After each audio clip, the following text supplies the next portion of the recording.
The time that I really knew how good he was, I went to the Middlesex League Championship his senior year, which was October of his senior year, and he'd already done his unofficial visit, he'd already done his official visit, and I watched the way he ran that race, and I know I called the office and talked to Mike and John afterwards and just said, there's not a better kid in the state.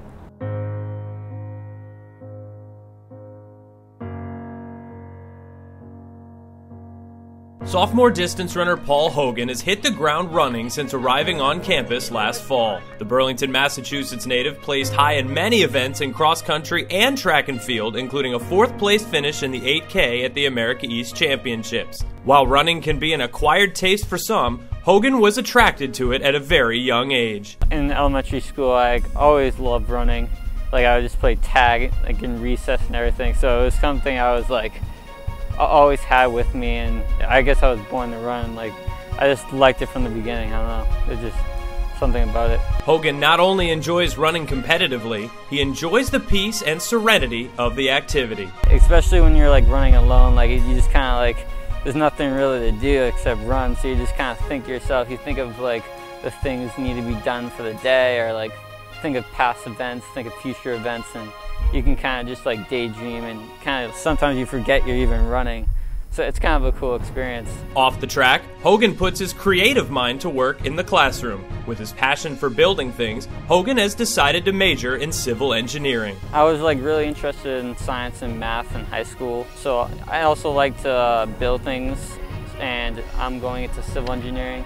I used to building sandcastles and everything, and I always had the urge to build things when I was younger too, so I guess civil engineering would be a good choice for me. Balancing athletics with academics is something every student athlete has to deal with, but Hogan says life on the track has helped him in the classroom. I think the track helps with the school too. It teaches you discipline, and in order to be studious and get good grades, you have to have discipline and be able to time manage very well, get your sleep, study at certain hours, eat, and run. So yeah, it's definitely challenging. After a stellar career at Burlington High School, Hogan attracted plenty of collegiate attention.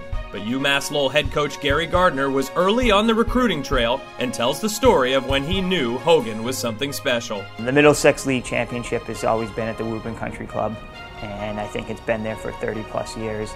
And he broke the course record there by 14 or 15 seconds. And I was the only coach there, period, at that meet. It's a pretty small meet, but sometimes you learn a lot from going to a small meet rather than just see him in a big pond. We went to a small pond to watch him run, and we just knew after that point that he was the real deal, and hoping that we'd end up with him.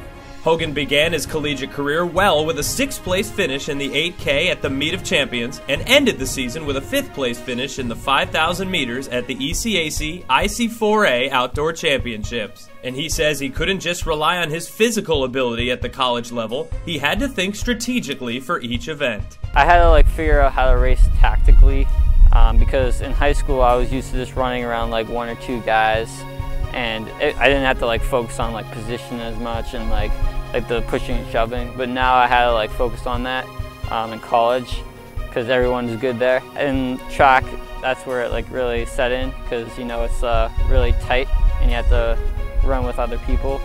So I had to just kind of learn from my mistakes I made in track, and eventually by the end of the season after track I made some improvements with running with people, and so hopefully in sophomore year I'll be really good at that, and that won't even be something I have to worry about, and I'll know my tactics. With 3 more seasons in front of him, Hogan and his head coach discuss what the future holds in Riverhawk Blue. Nothing's impossible. I think I can definitely be really good. I don't know, I just want to focus on the now, and don't drive myself crazy about what could happen in the future, just step by step. I don't really like going into the huge details. I definitely think he has the capability to be an NCAA All-American, which would be obviously our first Division I All-American, if he's the first one that gets there. I definitely think he has that capability.